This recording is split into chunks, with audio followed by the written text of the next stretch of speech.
Mine permits are required before a mine goes into development.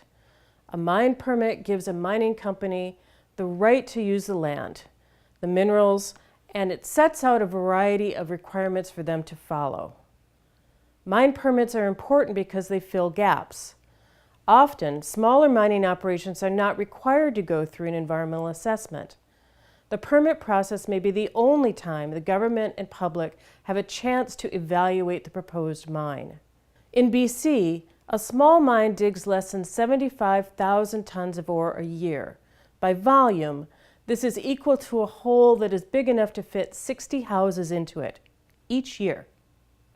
While the mine may be classified as small and may avoid an environmental assessment, it is large enough to impact roads, power, the environment, and local communities.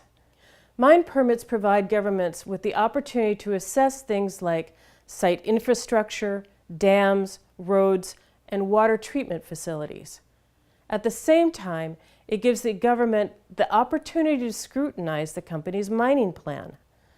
During permitting, the BC government determines how much money is required to ensure the company does what it says it's going to do when it comes to cleaning up the site. This is called a security or a bond. A mining company must provide it to ensure that they conduct mining activities adequately and ensure cleanup when the mine closes. The mine permit process also enables the public to provide input on a potential new mine.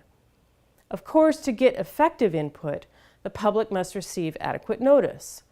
In BC, the requirement to notify the public is decided by the Chief Inspector of Mines. But one thing we find really interesting is that the public notice is not mandatory. BC can improve the mine permitting process by making public notice mandatory, and we believe it should require mining companies to publicize mine plans so the public can understand the size, location, and effects of the proposed project.